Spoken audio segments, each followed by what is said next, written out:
and host of CEO, a program featuring interviews with business leaders on the PBS and NPR affiliates here in Dallas. She has been a regular commentator on the PBS NewsHour and All Things Considered on NPR, as well as editor of the editorial page of the Dallas Times-Herald. She contributes occasional columns to the Dallas Morning News and is a senior fellow at the John G. Tower Center for Political Studies here at SMU. She has served on the board of the Council on Foreign Relations for 10 years and the Pacific Council on International Policy for 15. She now serves on the board of Freedom House, the American Council on Germany, the American Security Project, and the School of International Studies at Oklahoma University. Please join me in welcoming Lee Cullum. Thank you, Scott. Thank you. Thank you very much, Scott. This is a wonderful occasion and a wonderful anniversary to be celebrating. You know, there was a great book written last year by Margaret Macmillan of the UK about the prelude to World War I. It was called The War That Ended Peace. And in it, she wrote that Italy was considered a great power as a courtesy. Now, I think the same thing could be said perhaps of all the European states today, with the exception, of course, of Germany. But in the 16th century, stretching well into the 17th, Spain dominated Europe and established a critical beachhead here in the New World. And this golden age is certainly well represented here at the Meadows, along with several centuries before and after. And it's wonderful to have all these people here who made it happen. Oh, Robert Meadows, hello. Welcome. Happy you're here. We were going to make up your lines for you and put words in your mouth, so you're lucky. We're glad you're here. But we'll start at this end. Bill Jordan, as we all know, was the founding director of the Meadows. He was born in Nashville, came to Texas, as many Tennesseans did, you may know, and grew up in San Antonio, went to Washington and Lee, then did his graduate work at the Art Institute of New York University. And at a very young age was summoned to Dallas to run the new Meadows Museum, which he did for 14 years. And all the while also teaching at SMU, chairing the Department of Fine Arts at the Meadows School of the Arts, working as the curator of European art at the Dallas Museum of Art, and no telling what else that he has failed to disclose. He finally went to the Kimball, didn't move to Fort Worth, stayed in Dallas, went to the Kimball as a deputy director. I was very interested to learn, Bill, that you had, in recent years, have been an advisor to the Internal Revenue Service. And I think that's a very good thing. Now that reminds me, I know some of you in the room knew Jim Clark, who gave some very nice things to the Dallas Museum of Art. And once earlier than those gifts, he made a gift of a small Renoir, a portrait of his son. Took an appropriate deduction. The IRS challenged it. How can this teeny little picture be worth so much? It needs to be bigger. And so I'm glad that they hired you to sort of set the matter straight for those who were not tuned into Renoir. But I think Irene has said that Bill Jordan is the heart and soul of the Meadows Museum, and I think everybody here would agree that that's true.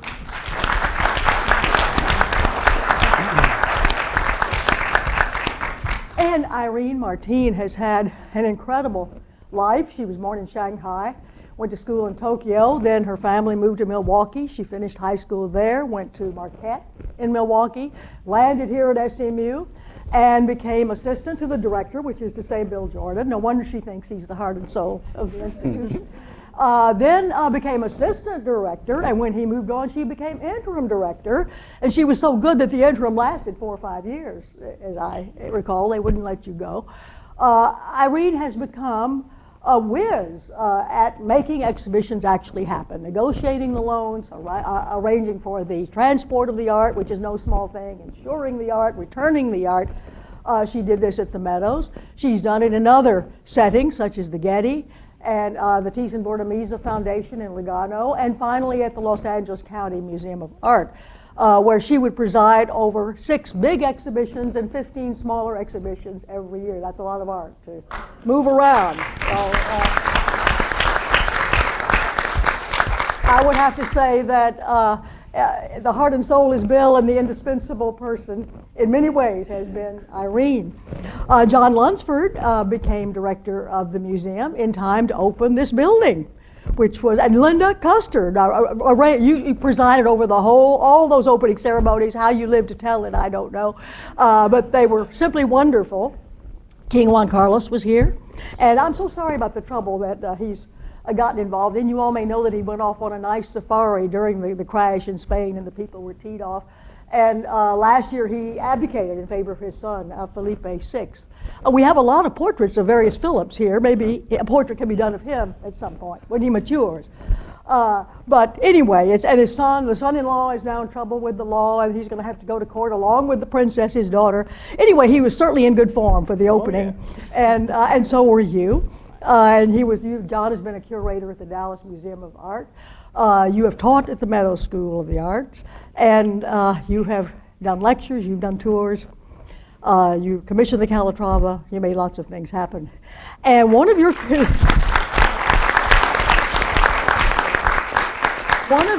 curators was Pamela Patton, and who is now chairman of the art history department here at the Meadows. But happily for her, she's leaving to go to Princeton. This has just been announced, and but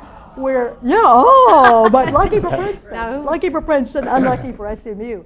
She's a specialist in medieval studies. Monty Wheeler is here to make sure she gets it right. And me, I was going to quote Monty, now I have to quote her correctly. But you've written some fascinating books. One is a narrative of the Romanesque cloister. If you can't be calm in a cloister, you never can be. They're wonderful places. And the most intriguing title of all is The Art of Estrangement, Redefining Jews in the Age of Reconquest Spain. I look forward to hearing more about that. So we're so glad you're here before you take off for New Jersey.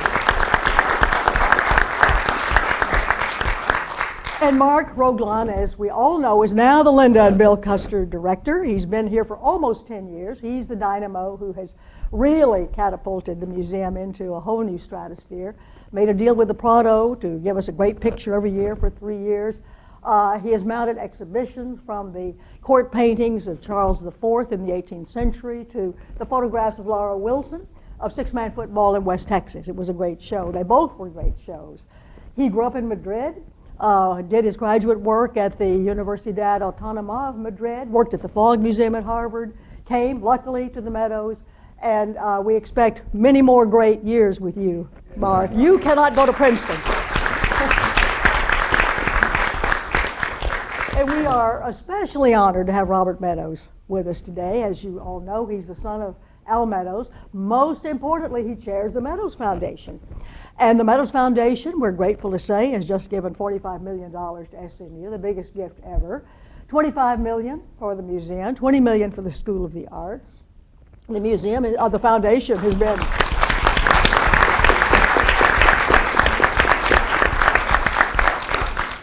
they've been unbelievably generous. When Mark arrived, I guess they were so happy to see him, they gave, was it 33 million? I've lost count. 18 million for the building, millions from that foundation to this museum.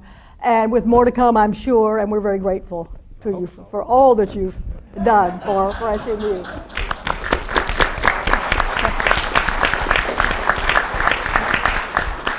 Now, Bill, when you arrived here, if you all have seen the exhibition out there of the very young Bill Jordan, when he was here wearing three-piece suits and trying to look older than he was, and there's one picture out there of him persuading Mr. Meadows to put up some money for him to go to Europe and bid on a picture. And Bill looks very persuasive. He persuaded him. And unfortunately didn't get the picture, I think was outbid. But you arrived here when there was a certain strain here at the museum. Maybe you could tell us about that. Oh, wow. I ask easy questions. Yeah. How to start even answering that one? I'm not sure strain is the right word. Well, actually, it was. When I arrived here, there was a big strain. Yeah. When I first got involved with SMU and met Al, it was a lot less stressful. They were looking for a director for this museum, which had been founded a couple of years, between 1 and 2 years earlier. And there were no specialists in Spanish art with PhDs on the job market other than me. And the previous one, the previous protege of my professor at NYU, was then the curator of the Hispanic Society. And when Stanley Marcus, who was on the board of SMU at the time, wrote to my professor in 1966 a letter that said, that informed him for the first time that he'd ever heard it, that SMU possessed the greatest collection of Spanish painting outside of Spain. And they were looking for a director, and did he know anybody to recommend? And he thought it was odd that, I mean, he was the preeminent Hispanist in the United States and a Spaniard himself, and but he passed this along to me, and so I decided, well, I'm from Texas, I'm going home for Thanksgiving, I'll stop off and look into this. So I stopped off on the way to San Antonio in Dallas to meet Dean Hunter, who was the dean here, and look at this collection. And when I saw it, I was, you know, it didn't exactly live up to the billing that it had received, and yet this, what was then quite a major building, had been constructed to house it as part of this very ambitious fine arts center, kind of unique in America. And it was an attractive but complicated, problematic situation. So rather than walk away from it, I started talking to him about it, and I said, well, you know, I had doubts about it, and has anyone ever discussed with Mr. Meadows that what he thought he had done was maybe not quite what he intended? And he said, no, everybody's been afraid to do that. But they have been talking about it. So I said, well, I have nothing to lose. I don't know him. I don't, you know, if it's not this job, I'll get another one. So he arranged for me to meet Mr. Meadows in New York at his apartment, which was the penthouse of the Ritz-Carlton Hotel on 57th and Park Avenue. And we had a meeting in which it was very cordial. He was the most charming man in the world. Very open, extremely friendly. And so I told him of my admiration for his ideals and what he intended, and also of my doubts about some of the pictures. And proposed to him that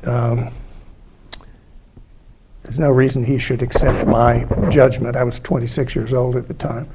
But wouldn't he be interested in having a panel of, say, my professor at NYU and the director of the Prado Museum, who at the time was Diego Angulo,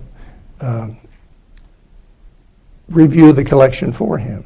And he thought that was a wonderful idea. He was excited about it. And so that was arranged. The Prado via photographs, and my professor actually came here.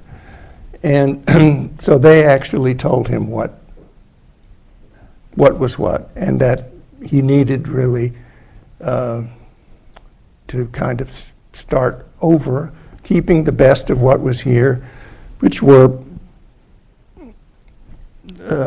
some quite good pictures, and many others that were misattributed, old pictures. They weren't fakes, but very few of them were fakes. But this is not uncommon in the art market. This is common. It's what curators do, is distinguish between the wheat and the chaff all day long. But it just hadn't been a curator. It's been him in the hands of advisors who had financial stakes of their own in their recommendations. And so the thing that most people don't realize, knowing a little bit about Mr. Meadows' story, is that he agreed to start over at that point. And then some months later, the news broke about the fact that at home he had acquired, since giving the Spanish pictures to SMU, in memory of his very beloved first wife, Virginia. He had remarried and formed a new collection with his new wife of an entirely different kind of picture, French School of Paris and Impressionist pictures, that were almost entirely fake. And he had been duped by some criminals, actually, some con men who knew exactly what they were doing. And that made big headlines. And so people often jump to the conclusion that he made that decision to start over here as a result of that embarrassment, which is not entirely true. I'm sure it reinforced his decision, but the decision was made months earlier, and I had agreed to come here months earlier. But in the height of that crisis that you asked about, I'm sorry to build up, it takes so long to be getting to this point, but at the height of that crisis, like the day that the front page in the New York Times was emblazoned with a headline to that effect, and the Miami Herald, where I happened to be on that day, had the headline, "Sorry Tex, you spent $1 million on fake art." And I thought, oh my God, as I was quickly reading this article, that could only be one person I know of. I hadn't moved here yet. At that moment, the dean at SMU issued a press release stating that categorically that SMU, there were no fakes in the SMU collection, that the SMU collection was the greatest Spanish collection outside of Spain. And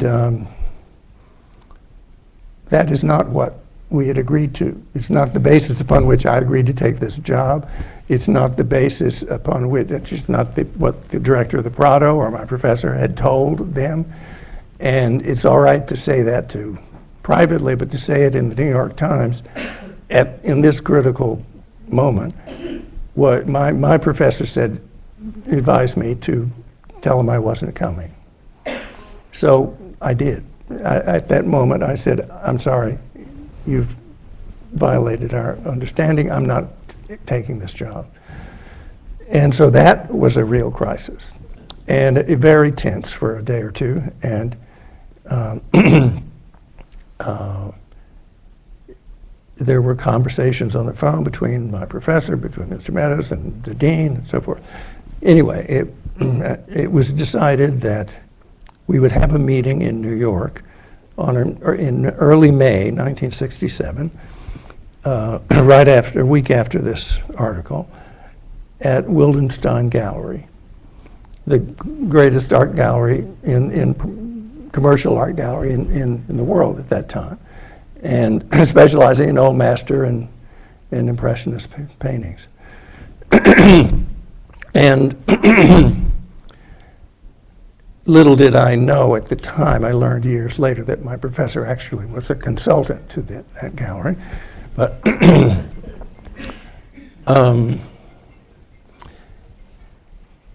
so we had that meeting, and it was a thrilling morning when they brought out lots of pictures for us to look at.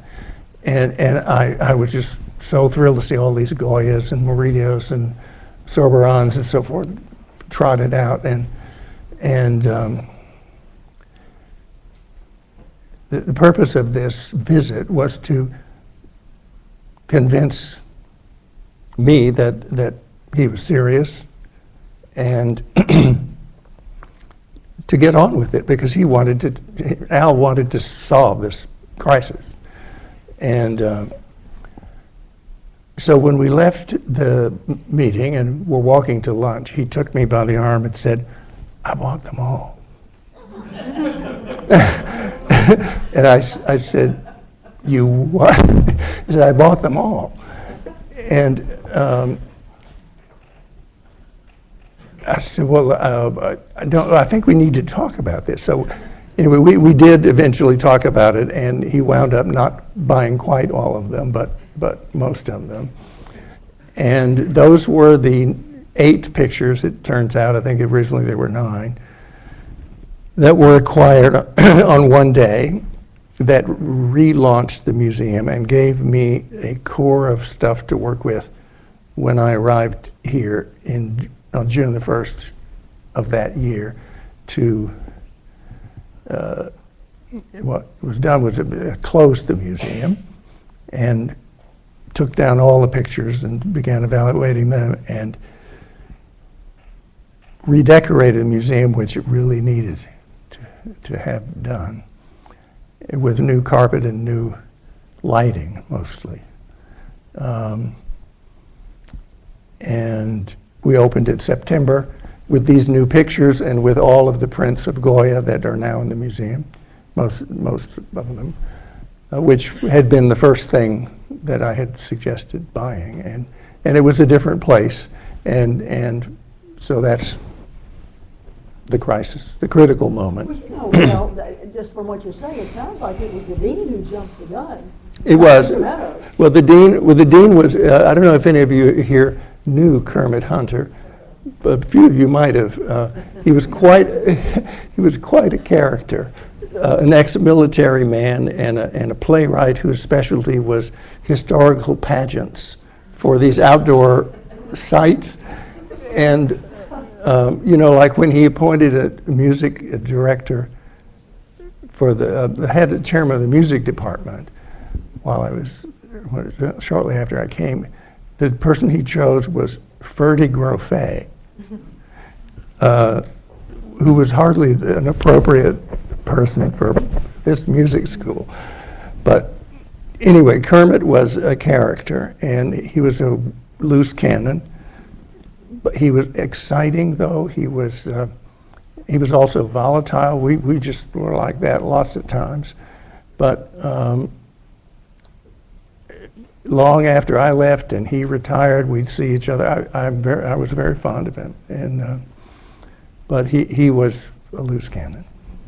Robert, down to you to talk a little bit about your dad. He was very much a self-made man. Came from Vidalia, Georgia, moved to Shreveport to work for Standard Oil, started General Finance Group and then General American Oil Company, moved it to Dallas, and then began trying to do oil business in Spain. They're still trying to do oil business in Spain, incidentally, here from Dallas, and fell in love with Spanish art at the Prado. And you went with him on some of those trips, didn't you?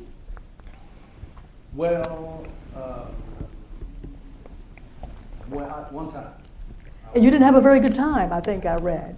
I didn't have a good time? Yeah, I think I read that you didn't find it as interesting as you. Am I wrong about that? I think I am. I don't know what's wrong with living in the Ritz Hotel, right? Well, I guess. You're right. Living in the Ritz Hotel for free? Yeah, that's not bad. That's not bad. No, I went for 3 months to the university, and then Dad came over, and I don't remember how long we were there, but it was very educational. And I could just, wander around the Prado whenever I wanted. It was great. And did you fall in love with the pictures too, as he did? Well, some of them, yes. Some of that stuff, kind of depressing.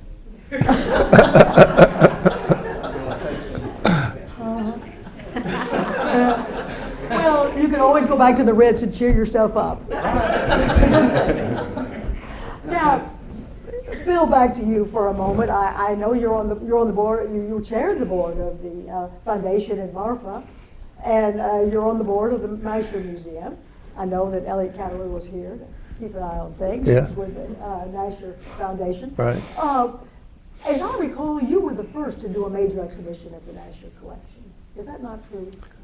Of the National Collection, yes, at SMU. And could I add that Ray told me this. This was the first time he and Patsy really understood how important that collection was, because you believed in it.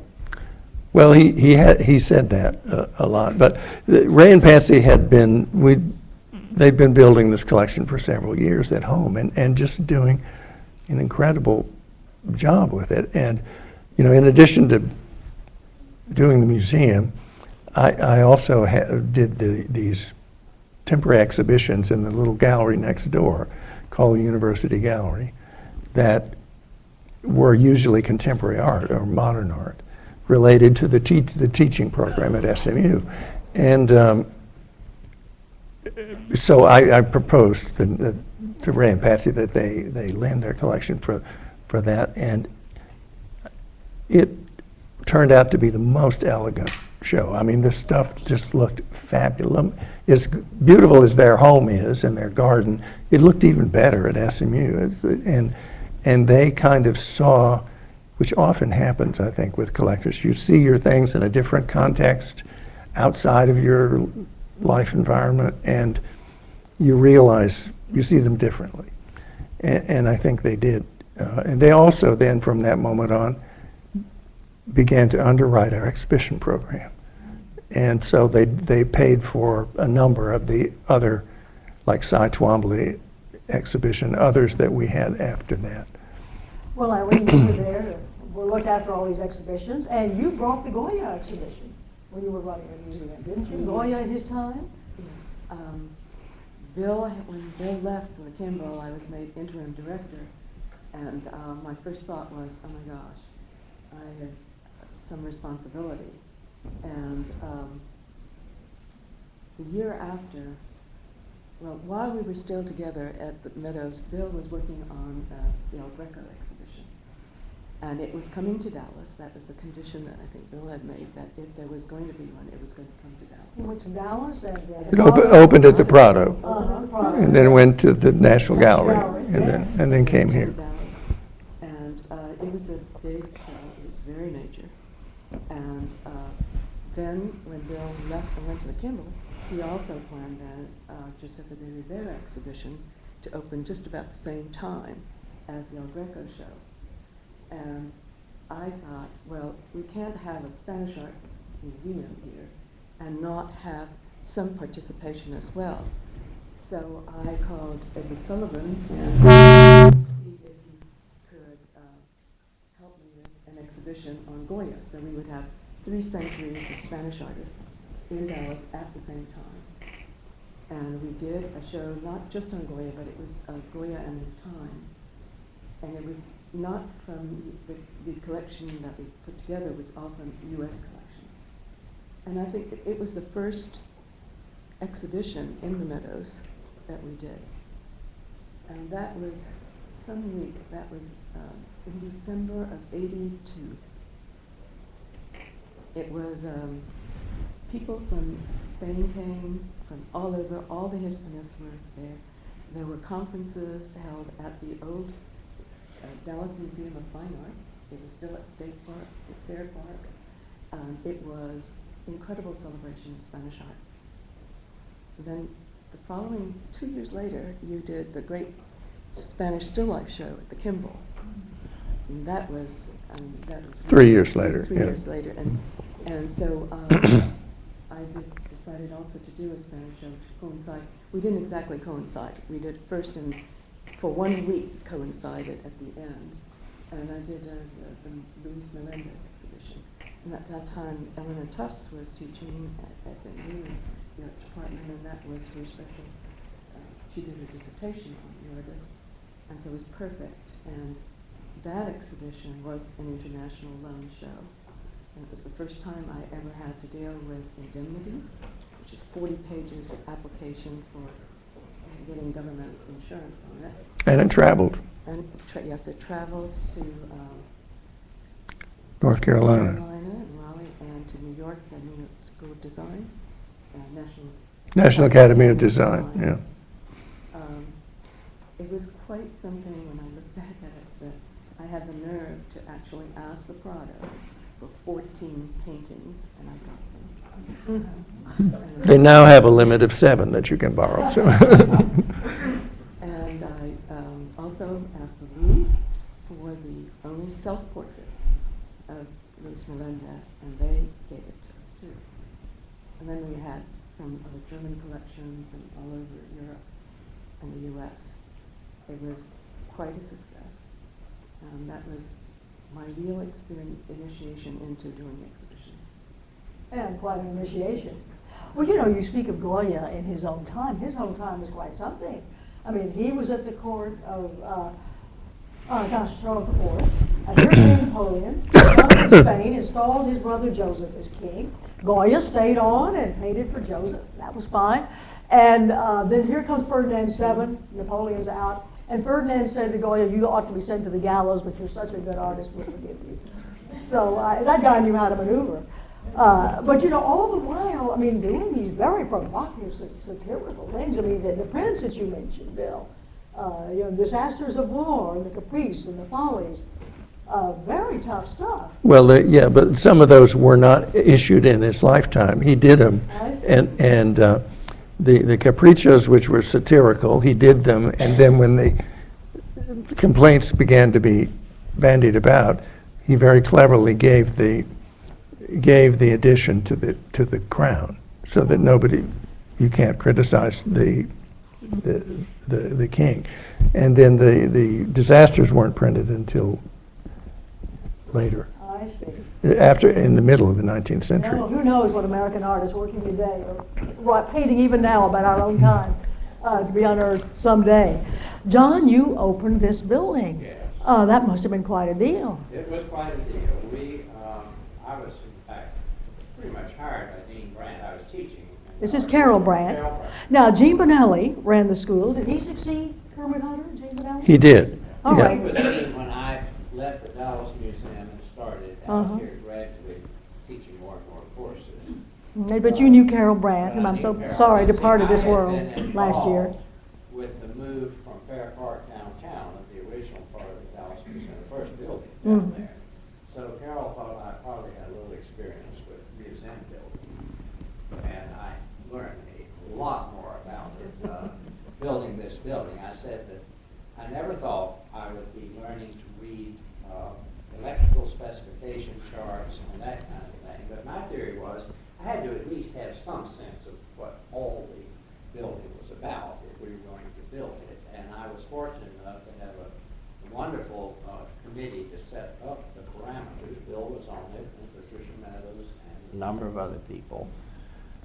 Can we And see Patricia over here? Oh. Anything you want to add, Patricia, just say so. I'm a little blurry-eyed at this point. So that was, it was a great adventure.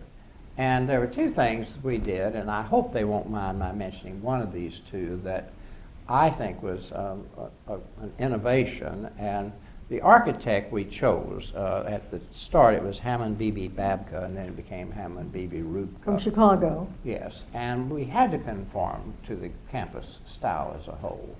But Beebe was a great help because he had been head of the Yale School of Architecture for a while, and he knew how to work in universities.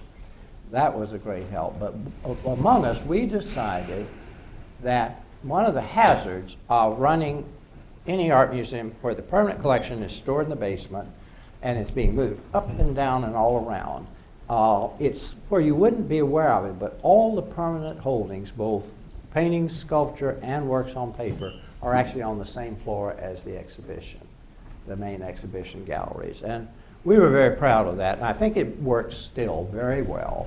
The other thing is that when we started, there were no records of anything about the old building. I mean, nothing. You mean the Owen? The original Owen, no Owen plans, the foundation scoured it, top and bottom, see if they had them. Nowhere. So I was determined that we were going to have everything. And Rena Kirchgessner, who's, I think, up there, yes, was our wonderful volunteer who took over, and everything, I mean, the last note is archivally stored properly, and it's all in the mezzanine area here at the museum still. So any future needs, and I think that I was told when they had a little flood disaster that those records came in handy because it showed everything. And we certainly have a total record. And Linda was a heroine of the first order. I said the thing I remember is the miracle of my own feet being able to survive 13 openings. And how you survived it even more so. But it was a wonderful experience. And that was the official cap of my museum career, so it was a nice way to. Did you commission the Calatrava? Yes, more or less. That was kind of interesting. Carol and I together. In fact, it sounds like a classic made-up story, but you know, our opening special exhibit was Calatrava also, so I got to know him quite well, and I think he's an incredible man. But the idea of something done for the museum on a big scale came up, and we went to breakfast. He literally took the paper napkin and did the first sketches for the way he, of course, he carefully pocketed those sketches. But that's. Do you have them now? The least he can do is give them to you. I'm sure he still has them. Oh, But okay. I think, well, he's very archivally, self-archivally minded, I would say. But he was wonderful to work with. And this is just a peculiar Dallas note. The man who was curating for Calatrava at the time, a Greek-born man who was at the University of Utrecht named Alexander Sone, had been part of the team that designed the Dallas Opera production of Medea. Oh, really? And With I Maria was- Callas? Yes, With Callas? yes. Wow. Because Alexis Minotis did that. Mhm. I was the first person Sony had ever met who'd actually seen that production. You know, the world is such a strange thing in those ways. But the one other thing I'd like to mention, I was lucky enough, because as Bill will testify, the three of the more highly dubious works in the original collection were the El Grecos.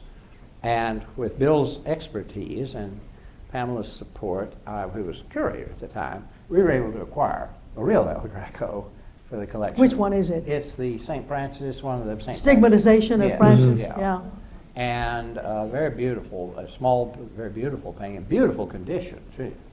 And the other thing I'm proud of, and Philip Van Kuren in the art faculty called my attention to this. We were able to get a complete proof series of The Dream and Lie of Franco by Picasso. Now there's one unique proof. Oddly enough, it's in the Hiroshima Museum. But this was Marina Picasso's set, and that was another wonderful buy. You know, we paid nothing for it. Stole my two. Oh, I'm sorry.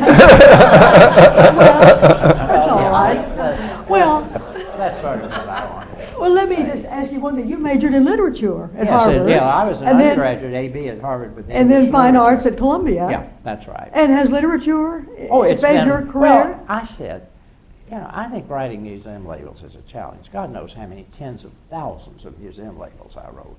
I mean, that's where it really furthered my career, yeah. My professors at NYU used to say we'd rather have a literature major from Harvard than an art history major enter graduate school here. Yeah. Well, now, Pamela, you were about to talk about the St. Francis, and I have a question for you. I mean, I'm completely untutored in El Greco, but I did come over and tour the museum earlier this week. Had a wonderful time. And in the SLO collection, there's a St. Francis, and different somewhat from yours. And this is how it struck me, and I want you to correct what I'm about to say. The SLO St. Francis, to me, looks surprisingly worldly for El Greco. To me, El Greco always looks like he's very otherworldly. I mean, this one looked like Hamlet saying, "Poor Yorick, I knew him well," you know, with the skull. And yours seem to be closer to what I think of as El Greco. Am I wrong about that? I don't think you're wrong. I feel as if I should throw this to Bill because he's the El Greco guy, really. You know, I think this is a gorgeous, gorgeous painting, and it's very fresh and it's very immediate and has a very good chance of being a ricordo, something he painted for his own shop and kept. So I think your sense that it's really El Greco-ish. Yeah, it seems so to me, but what do you think, I just John? add a thing about El Greco's worldliness. Two things. He kept an string orchestra employed to play for him while he died. And he was in litigation all the time. He was no other He was not otherworldly. He was a worldly man. Yeah. And he painted more St. Francis's than any other subject. Yeah. Many different variations. And this, I think, this one, the Abellio one, is the difference you remark is valid, I think, but it's just a different way. And then the condition of the painting may be not as good as the condition of this one. Well, now, Pamela, the medieval world, Bonnie Wheeler's Yeah. here. She's a great medievalist. And we're friends. I've heard her say for many years that the medieval world was not a dark, dull, boring time. I mean, it was alive and vivid and led the way to the Renaissance, much as the 1950s. I've heard Kay Catalula say, crazy to say that the 50s were dull. I mean, they led to the ebullience of the 60s. And tell us more about the medieval world and what you see in it. I tell my students that we're still living in it, and it's really, by the end of the semester, they agree with me. So many of the tropes and so many of the social structures of the Middle Ages are still very much with us, whether we like it or not.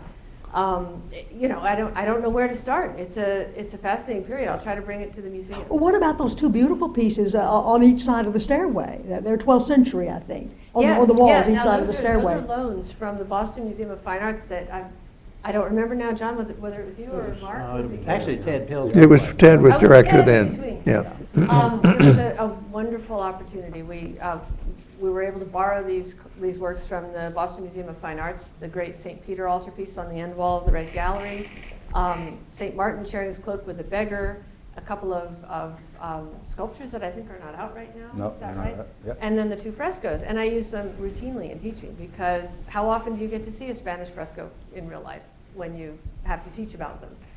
It's a wonderful opportunity for them to see what the surface looks like. Even though they're on canvas, they've been taken from the wall and they've been put onto canvas, they can see that this is in fact plaster, that the paint has broken off in places, that the gray tones, the sort of muted colors you see are a result of wear, not a result of the artist's original intent. We can really get in and see things like the secco work on top of the true fresco with which the artist laid most of the tone.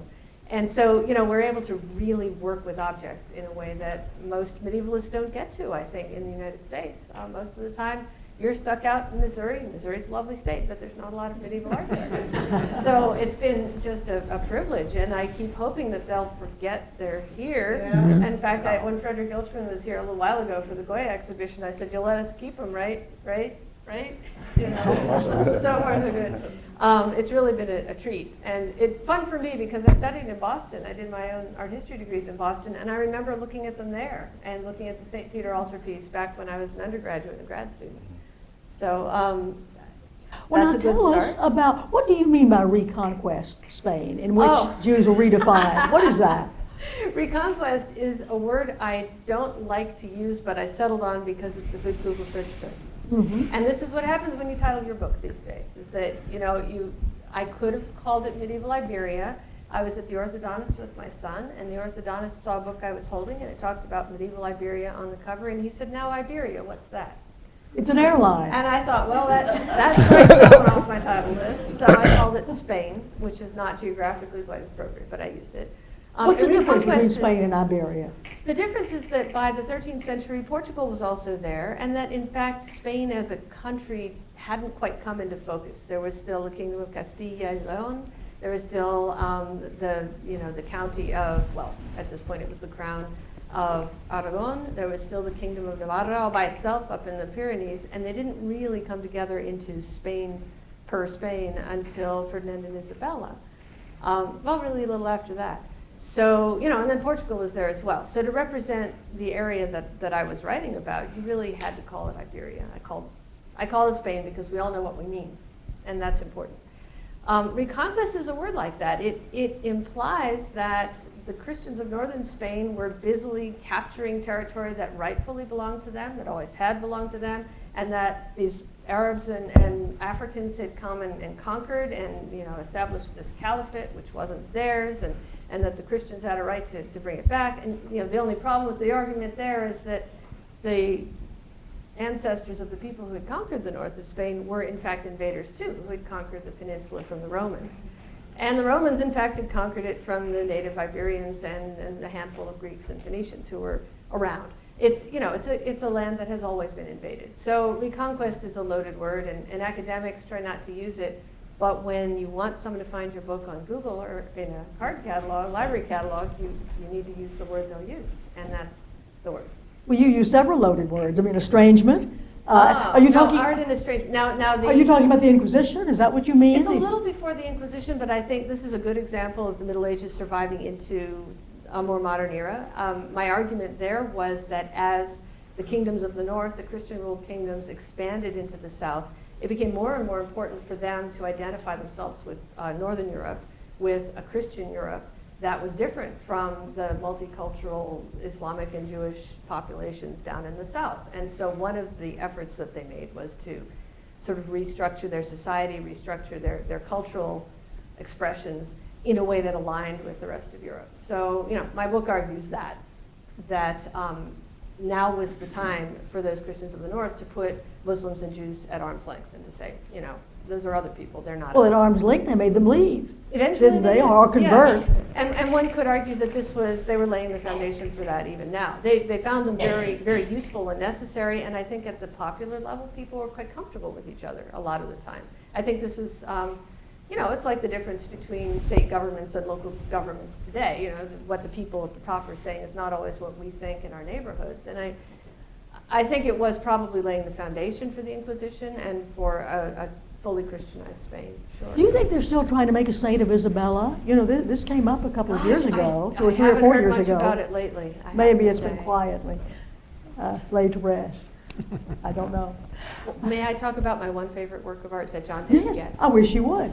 It pertains to the Middle Ages. One of the things that struck me when I came to the Meadows Museum was that, you know, it's a wonderful collection. It had one medieval object when I came. It now has a few more. That was very much thanks to John's collaboration.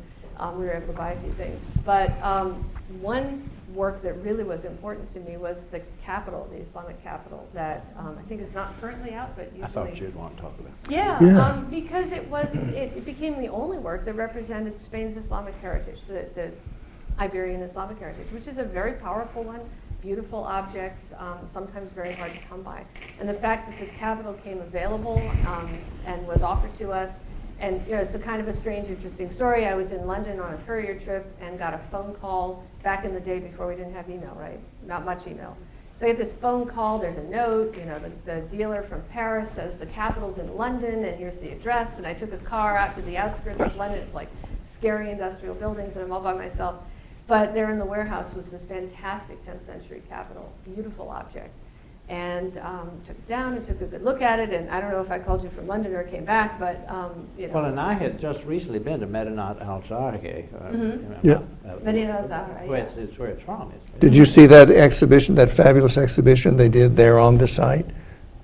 No? I think this was after we were there. Oh, well, it really is a Because wonderful they were piece. still had all the stuff laid out in Yeah. some of those buildings. right? It's a beautiful piece that. So you bought it. So we bought it. Yeah. So we made an offer. We did the usual, and it was a wonderful Yeah, it's a great acquisition. I'm piece. really proud of it.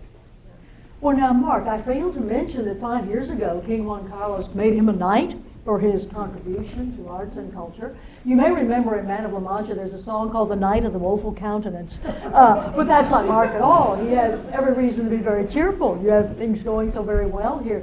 Tell us something about these 2 great exhibitions you're bringing. You've already brought SLO here to celebrate the anniversary. It's that triptych is incredible, the Francis Bacon. Well, when we were thinking about how to celebrate the 50th anniversary, we thought about thinking about, at the end, what the Meadows collection is just the result of taste. I mean, and it's the result of the taste of Algur Meadows, that he decided to create a small product for Texas. He decided to collect Spanish art, and he decided to connect in many ways the United States with Spain itself. And what better way to celebrate him than to bring 2 of the most important private collections in Spain that exist. And we decided to do it in 2 ways. One was to bring a collection that was in many ways similar to his taste, which is the one of Juan Abelló and Ana Gamazo. Also, Juan and Ana Gamazo, they're very interesting individuals. He's a really successful businessman, incredibly successful in Spain. And with his wife, for the last 30 plus years, they've been collecting art. But all the works we see up there, as well as 2/3 more, that still is in Spain, have been collected in 30 plus years, which is quite remarkable. And in many ways, and also, so 80% of their collection is Spanish, and the rest is modern and contemporary, which in many ways resembles Meadows' taste. because also he collected a lot of modern and contemporary, which is not in the Meadows That's the Museum, which Dallas is in the Museum, Dallas Museum yeah. of Art. The Pollock and The Pollock and the Manet and so forth. And so therefore, Juan and Anna's collection were perfect to highlight that aspect in collecting. And we decided they were incredibly generous. They lent 105 objects. We decided not to bring the drawings, or most of the drawings, because we had exhibited in 2008 with an exhibition that we did with the Thyssen in Madrid. And we concentrated in the paintings that for the first time ever, they wanted to let come to the United States.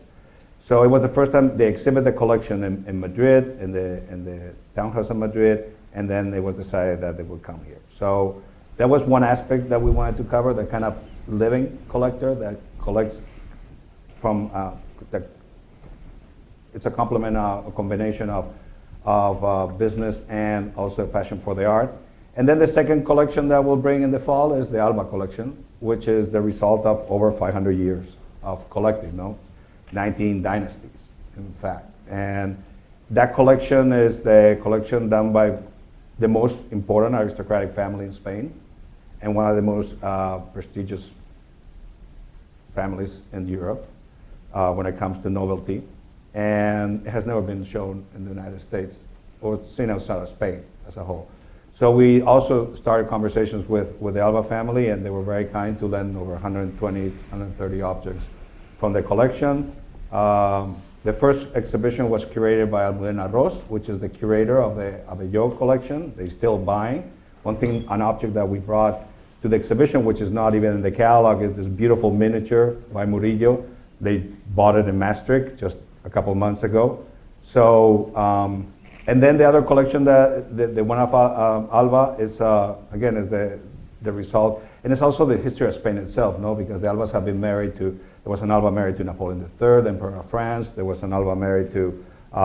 They're connected to the Fitzwilliam family, so with the Stuart family in Scotland. They're also connected to the Columbus family. So it will be like 70 plus paintings. There'll be objects also from antiquity all the way to Columbus. The first map ever drawn by Columbus of the New World will be coming. Also the logbook of the Santa Maria in 1492 will be coming. The first Bible to be translated from Hebrew to Spanish will be coming around 1430. So it's not just about paintings. It's archival material, it's sculptures, it's ancient art. And that will be the way also to culminate this 50th anniversary, bringing this other major collection in the fall. Well, now, this is kind of an out-of-the-way question, but what about the House of Bernarda Alba, written by Federico Garcia Lorca, right before he died in the Spanish Civil War? Is there any, of course, this is a mother who's looking after 5 daughters in a very repressive and conventional way. Is there any connection to the House of Alba? I don't think so.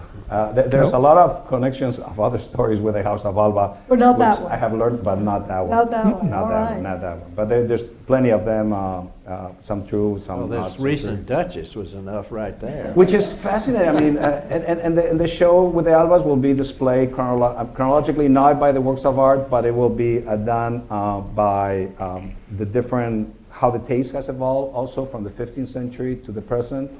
The curator is Fernando Checa, which was a former director of the Prado Museum. And basically it will expand over 500 years, and we'll see that. And the last, at the end, it's an homage to Cayetana, which is the former, the Duchess of Alba that just passed away, which I think it will be surprising because also she's collected, and she's collected very well. And it's very interesting because they all collect in some ways with the taste of their time. So the third Duke of Alba, with the connection with Titian and Rubens and all of that. Then you have people like Carlos Ruiz, which was another 14th Duke of Alba. He did the Grand Tour, so he bought Ingres and paintings by Fra Angelico and so forth. And then at the end, you have the Duchess of Alba and her father, which also collected like Impressionist paintings and things of that sort, which is in many ways a lot the taste of her generation. So I think we'll see, it'll be a nice way to encapsulate the development of taste in Europe from the 15th century to today. Well, now, what about the portrait by Goya of his grandson, Mariano Goya, that he painted when he was 81 years old? Was in exile in Bordeaux, came back to Madrid for some reason, perhaps look after pension problems or something, but you were able to buy it. Sotheby's didn't sell it. Yeah. Hadn't been seen in 30 years. It's a painting, I mean, although we had already this great legacy with all these great prints by Goya, first editions, all the, like 5 other Goyas in the collection, paintings. There was an opportunity that happened to be, yeah, it didn't sell at auction, so then we approached the owners. It was a Greek shipping magnet, is that right? The Umbilicos collection, a very important collection of especially post-impressionist and impressionist paintings in Switzerland. And Mr. Umbilicos, he had like a number of old masters. And he was very interested in collecting paintings that were connected to modernity. So therefore, art that was connected, so also a Greco, for example, but he had this incredible Goya that had only been exhibited once in the 70s, I think, in Holland, and so we went and we did a lot of study of the picture, and we started getting in touch via Sotheby's with them, with the collectors, and finally, after 9 months, it took exactly 9 months of conversation. It's just a coincidence, and they decided to sell it to the Meadows, and it's a great picture. I mean, they're very rare, the late portraits and the late paintings by Goya in general.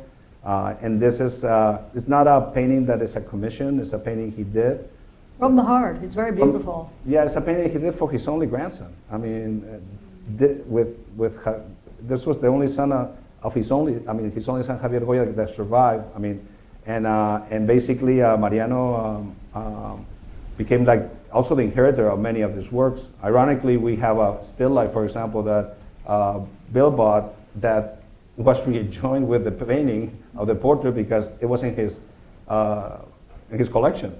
He sold most of the collection. I mean, and sadly also I think the Goya name comes to an end with the grandson, with Mariano's death. But it's in great condition. It was lined when it was in the Umbilicos collection. They took out the lining outside from the back. There's this beautiful inscription in the back by Goya, and basically it's a wonderful 6th edition of Goya to the collection.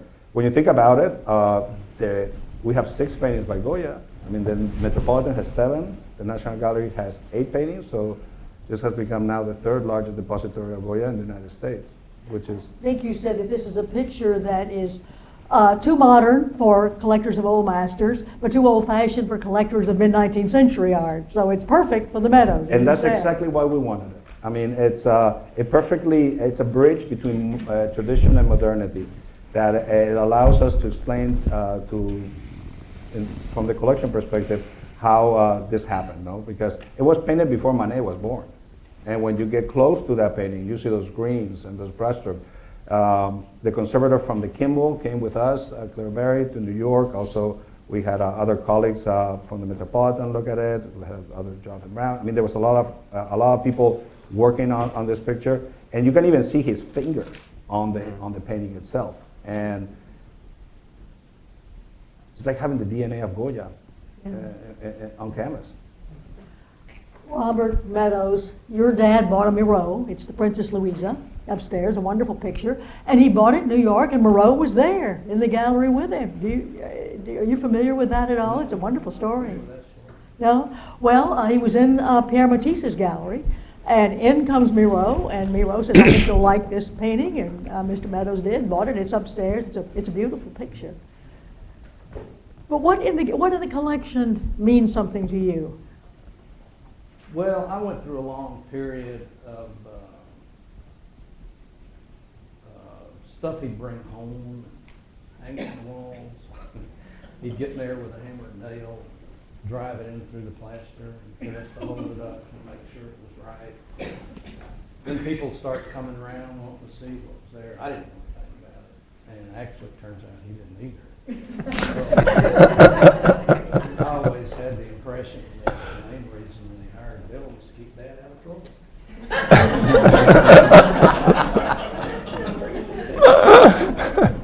But I got a big charge out of seeing this building go up. And we got invited over one day for lunch.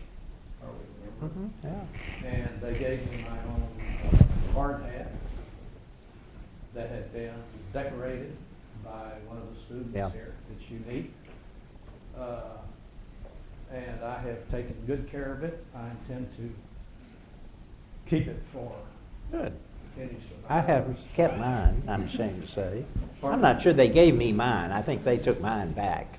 Oh, I left out then. Yeah, no, I'm keeping it for future Good. generations, and maybe 100 years from now, it'll be worth a lot of money on eBay.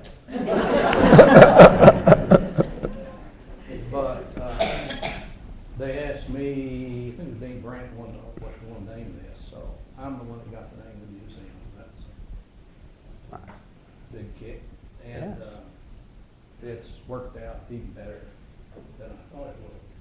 A lot of it, like this guy. Well, now, you've just given the museum a lot of money, $25 million. I know that there's no strings attached, but nonetheless, how would you like to see that gift used? Well, it's pretty complicated, okay?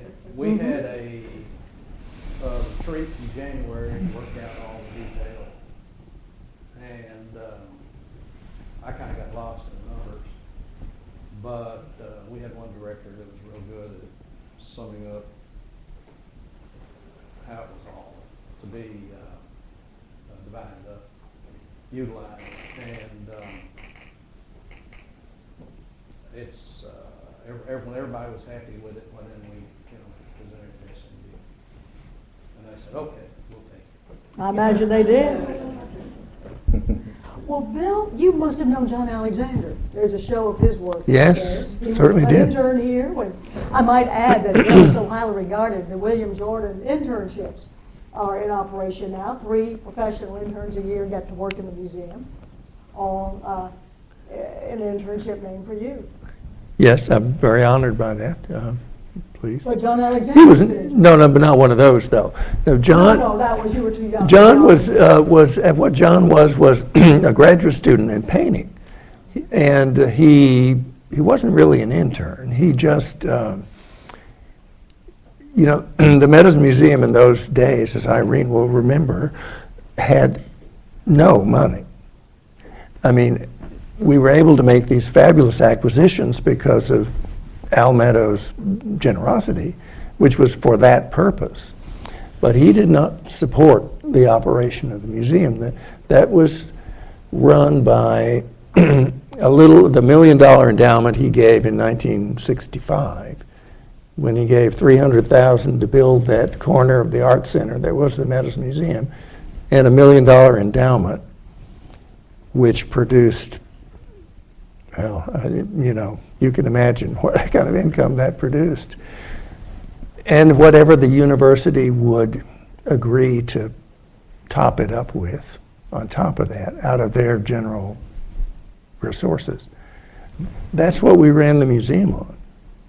We had, Irene was like a secretary, assistant, paint, she did everything that I didn't do. And eventually we got the art department to fund a curator of education, and that was, everybody else was a volunteer, and they were mostly students, and which was wonderful for the students and for us, It was some of those people, like Dawson Carr, my assistant, who was so into his job that after his senior year, he stayed a year longer in 1974, which was the year we got the Velázquez Sybil, and I redecorated the museum as a surprise for Al, who knew nothing about putting the Fortuny up and all that, and published a little catalog, and that was when the Art Museum Directors of America had their meeting in Dallas, which was the first time alcohol was ever served on the SMU campus. And a few days later, the president was fired. But Paul Hardin? yes, Yeah, I like that. I liked him too. You went to Chapel Hill, didn't you? He went somewhere. Yeah. Yeah, I mean, he was a good guy. But anyway, so Dawson stayed on a year to help for all of that as a volunteer. You know, I think we were paying him, you know, minor salary, wages. And anyway, he wound up being the curator of the National Gallery of London. And so kids at SMU had that kind of experience, learning by doing and handling fabulous objects, learning to what they were and how and what they meant. And you dealt with hands-on with many of those people and supervised a lot of them in the more cerebral type activities. But John Alexander was one of those students who would make himself available to do things like hang shows, paint, and do the type of work that an artist was handy enough to do. And it was not a regular thing. But he was a extraordinary, exciting person to be around. I mean, he was very gifted, enthusiastic sponge of a human being, you know. Well, he's showing upstairs now. Irene, when you were still at the PC Museum, the foundation decided to loan 750 artworks to the Kingdom of Spain and later sold 800. I think Bill was a consultant in that arrangement. This was an enormous undertaking. I mean, you had to arrange for this transfer. Yes. What was involved? Lots of planning. I had a great registrar who spoke 5 languages, and it was meticulous planning. I worked with our conservator, Emile Bossard, to first of all design crates, really state-of-the-art crates ahead of time, and then we had very, very special ones made for sculptures, because we had to ship everything in multiple shipments. The registrar and I had to also divide up the whole collection so that not all the same artists' works were in one shipment. It had to be divided among 7 shipments. Because of the value, the insurance. Well, that was also part of it, the value, but not all of the artists' works were in one shipment, not to risk everything. Yeah. So all of that had to be laid out and designed in lists. Then the time for the transfer came. It was charter flights that came in from Madrid, landed in Zurich. We were in Lugano, which is in the southern part of Switzerland. So early in the morning, 6 a.m., the crew would come to transfer the crates up to a small truck, 3 terraces up, all loaded by hand, up steps into the truck, transferred then from the small truck into a large truck in a courtyard for trucks in town. The trucks then went to Zurich Airport. In the meantime, one of us, the registrar or myself, would fly from Lugano to Zurich Airport. And when the trucks arrived, supervised the palletizing, waited for the plane, and when the plane would be loaded and it would take off. I was nervous the first time because suddenly when the plane landed, I saw all these people started coming and looking and just gathering and what's going on? Why are these people checking this out? This was all supposed to be very secret shipments and nobody knew about. And I said, oh, don't worry, they're plane fanatics. They've never seen a DC-8 historic plane that we were using as a shipment. And so we did this with 7 shipments plus 1 shipment by truck. The furniture and some of the sculptures could not travel by plane. You went all the way to Madrid by truck? By truck, yeah. And nervous. At that time, there were a lot of problems in the north and the Pyrenees, so they had to take the southern route through Barcelona and then up to Madrid. In the meantime, we also had 4 conservators doing the checking and checking at the other end. The same conservators had to do before the packing check, and the same people had to be at the other end checking. So there was a whole lot of scheduling to do. Did you fly to Madrid to meet the planes? I did not fly there. The Madrid team from Thyssen in Madrid met the planes. But the conservators had to be the same ones who checked in on packing and checked in on unpacking. So there was a lot of shuffling schedules going on. It was, you know, jobs I've ever done. But everything went through, not one damage, only one, and it was a terracotta piece that had an O repair that separated. And that was the only thing that was damaged in the shipment. Quite remarkable. Quite remarkable. Well, you know, John, maybe you saw the New York Times this morning. The Prado was in a fight with the new Royal Museum at El Escorial over a Bosch. Oh, they're fighting over a Bosch. I bet you're familiar with it, Mark. A Bosch and a Van der Weyden, which were put on loan to the Prado during the Spanish Civil War to keep them safe. Now they want them back with this new museum. The Prado says, no, we're enjoying them. What's going to happen? We'll see. We'll see. This is going on for quite some time in Spain, maybe for the last 6-7 months, and basically, I don't know what will happen. I mean, I don't know. Most likely, I mean, the Prado has had this two. I think there's like 3 or 4 paintings in question. Yes. And they have been, they're very, very important paintings, and in the history of art in general. I mean, in some way, its ownership is owned of everybody here. You know, they're this kind of important paintings, and they've been in the Prado since the 30s. I mean, since the war and so forth. So they've been they're part of that collection forever. So they're in Madrid, but we'll see. I mean, there's a I don't know, Bill, what do you think? Well, it's a much bigger question than you ask, because actually there are many, many paintings in the Prado that were part of the Royal Collection.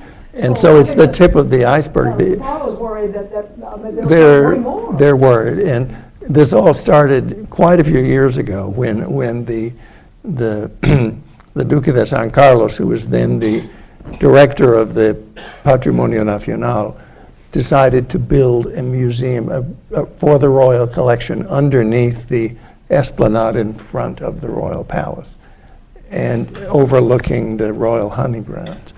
And that it's taken years to realize that museum, but while they've been building it and planning it, I'm sure people's cogs have been turning about the nature of the collection they're going to show and how they're going to round it up.